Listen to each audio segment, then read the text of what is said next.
जैसे आज के कार्यक्रम के हमारे जो मुख्य वक्ता थे माननीय मौर्य जी पर जूता भी फेंका गया, साजिश थी और उसको तुरंत पुलिस पकड़ के ले गई और यहाँ पर हमारे जो कार्यकर्ता और भाई थे लात जूतों से उसकी कस के पिटाई भी की। नमस्कार, हम हैं भारत दुनिया में और हैं जिनसे हम बात करेंगे। सर, आप अपना पहले नाम बताइए और आप कहाँ से आए ये बताइए। सर्वप्रथम आपका बहुत बहुत आभार। मेरा नाम रवि मौर्य है, कानपुर नगर का रहने वाला हूँ। सर, आप यहाँ समाजवादी पार्टी के एक दिवसीय सम्मेलन में आए हैं, तो इस सम्मेलन में क्या क्या चर्चाएं हुई और आगे लोकसभा चुनाव को लेकर के आपकी पार्टी क्या रणनीति रहेगी? यहाँ जो पिछड़े दलित समाज के भागीदारी का और आरक्षण के साथ खिलवाड़ हो रहा है, जो उनका अनदेखा किया जा रहा है, उनकी आबादी का, उनके अधिकारों का हनन हो रहा है, उस विषय पर गंभीरता से चर्चा की गई है। आगामी 2024 के लोकसभा चुनाव में हम संविधान विरोधी, देश विरोधी ताकतों को हटा करके इस देश को पुनः बाबा साहब अम्बेडकर जी के सपनों का भारत, उनके संविधान को मजबूत करने का काम करेंगे। आपको लगता है कि जो भारतीय जनता पार्टी की सरकार है वो ऐसा नहीं कर रही है, इसमें कुछ रोक लगा रही है?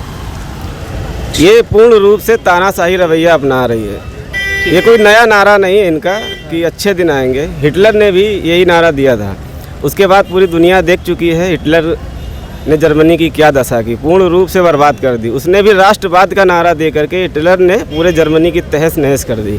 वही नक्शे कदम पे लगभग हमारा भारत सरकार और उत्तर प्रदेश सरकार काम करने का काम कर रही है।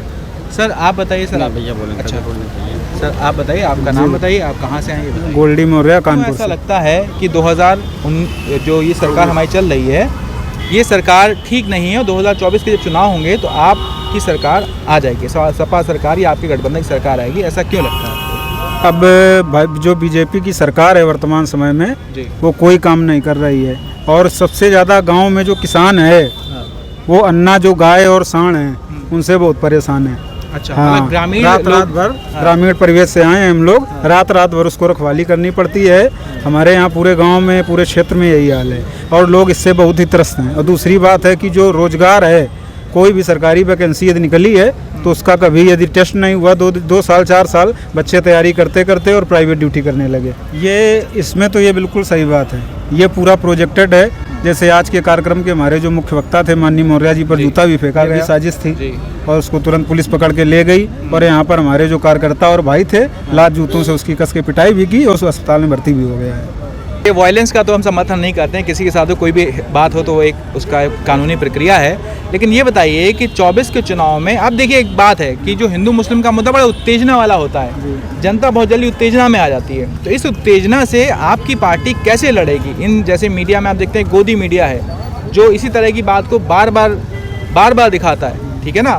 तो ऐसे मीडिया से लड़ने के लिए आपकी पार्टी, आपका संगठन किस तरह से काम कर रहा है, ये हमें बताइएगा। ये हमारा संगठन अपने स्तर से कार्य कर रहा है और अपने स्तर से जातिवाद जनगणना भी करा रहा है, जिसको हम लोगों को बूथ पर जा कर के बताने का काम करेंगे। और उसके बाद में हमारा जो संगठन है इस बार ज़मीन तक तैयार होगा और उसके बाद एक एक कार्यकर्ता के घर में उसको हम टोली में बांट करके एक बूथ पर 20 यूथ, यानी एक व्यक्ति को हम 10 घर या 20 घर की जिम्मेदारी देंगे वोट डलवाने की और इस तरह से हम इसका मुकाबला करेंगे। दूसरी बात रही धर्म वाली, तो अब लोग जागरूक और समझदार हो गए हैं और जागरूकता और समझदारी आ गई है और लोग धीरे धीरे जाग रहे हैं। 2024 में बदलाव तय हैं। सर, 2024 में बदलाव होगा?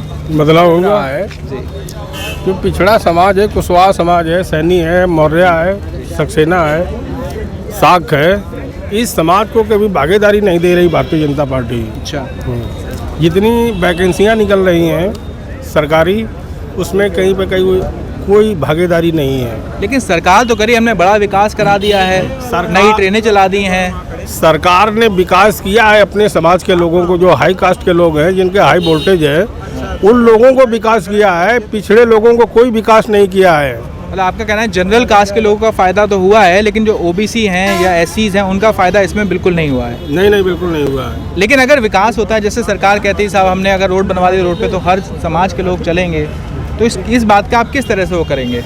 देखो, सरकार तो हर सरकार रोड बनवाती है, सारे व्यक्ति उससे चलते हैं। हाँ। ऐसा नहीं है कि जो सरकार आएगी रोड नहीं बनवाएगी, रोड तो सभी बनवाते हैं, सभी लोग उससे चलते हैं। लेकिन ये सरकार जो भारतीय जनता पार्टी सरकार है, ये जात विशेष की सरकार है, पिछड़ों का कोई अधिकार नहीं है। अधिकार इतना वंचित कर दिया गया है कि लोग 2-2 पैसे को देखिए, हमारे मोहताज हैं। प्रधानमंत्री जो हैं वो खुद अपने आप को ओबीसी कहते हैं और सर्टिफिकेट भी उनके पास है। प्रधानमंत्री जात से ओबीसी नहीं है, जन्म से ओबीसी नहीं है। ये 98 से ओबीसी बन गए, ये लोकल हैं। असली इनका चेहरा अलग है, इनके खाने के दांत अलग हैं, दिखाने के दांत अलग हैं। अगले साल चुनाव होंगे तो कौन सी पार्टी सरकार में आएगी बताइए। अगले साल होगी तो एनडीए की सरकार बनेगी 2024 में। एनडीए इंडिया अच्छा ठीक है। देखिए आप यहाँ सपा के सम्मेलन में आए हैं तो यानी कि आप सपा के कार्यकर्ता हैं, हम यही मान रहे हैं, ठीक है ना। तो आपकी पार्टी 2024 के चुनाव में किस तरह से अपनी उपस्थिति दर्ज कराएगी? देखिए, इसमें क्षेत्रों में और प्रदेश में ठाकुरबाई इतना हावी है कि लोग उससे पीड़ित हैं। कहीं एससी को फंसाया जा रहा है, कहीं बैकवर्ड को फंसाया जा रहा है, हर कोई न कोई उनसे पीड़ित है। इस वजह से लोगों ने मन बना रखा है और आने वाले चुनाव में जनता एक मुठ वोट देगी और समाजवादी की सरकार बनाएगी, इंडिया की सरकार बनेगी। तो सर देखिए, अभी 2022 में चुनाव हुआ तो भी ये बात थी सपा की सरकार आ जाएगी। देखिए, ऐसा है ना, कहीं ना कहीं जैसे प्रशासन की मदद रहती है, उससे जबरन कोई वोट नहीं डाला दिया प्रशासन की जाता। मदद तो 2024 में भी रहेगी अगर आप ये बात कह रहे हैं तो। हम कहने का मतलब ये हमारा है कि जब वोट डालने जाता है तो प्रशासन ने बताया वहाँ वोट नहीं डालने देते। पता चले वो मुस्लिम है तो उसको वोट गए वहाँ नहीं जाना है, ये चलता है। चलिए, हमने मान भी लिया आपकी बात, लेकिन 2024 में प्रशासन तो बदल नहीं जाएगा। नहीं फिर आप इसका मुकाबला कैसे करेंगे? अभी लोग डट के अच्छा, लाठी डंडे भी निकालने पड़ेंगे तो उसके लिए वो भी निकालें। लोकतंत्र बचाना है तो चाहे क्रांति खून की प्यासी होती है, खून भी बहाना पड़ेगा, उसके लिए भी हम लोग तैयार हैं। ठीक है, मतलब आपका कहना है 2024 के चुनाव में आप सपा को बिल्कुल पूरी तरह से जी जान से लड़ाएंगे। लेकिन चलिए, केंद्रीय स्तर पे भी एक बात आती है कि यहाँ तो 80 सीटें ही हैं और 80 सीटों पे सरकार तो बनती नहीं है। मान लिया आपकी पार्टी सारी सीटें जीत जाए तो भी, तो क्या केंद्र में आपको लगता है कि कोई कांग्रेस पार्टी का कोई चेहरा, जो क्या नाम है, नरेंद्र मोदी, राहुल गांधी पीएम बनेंगे? आपको लगता है राहुल गांधी बिल्कुल बनेंगे, 100 में 100% बनेंगे। राहुल गांधी पीएम बनेंगे? बिल्कुल बनेंगे।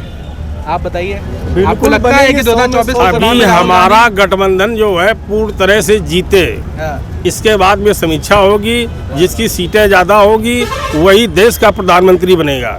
ठीक है, आप सर बताइए। अरे बोल दीजिए, 2024 के चुनाव में राहुल गांधी बनेंगे पीएम? जी बिल्कुल, राहुल गांधी ही बनेंगे। पूरा समर्थन रहेगा? पूरा समर्थन रहेगा हमारी पार्टी का और हम लोगों का भी।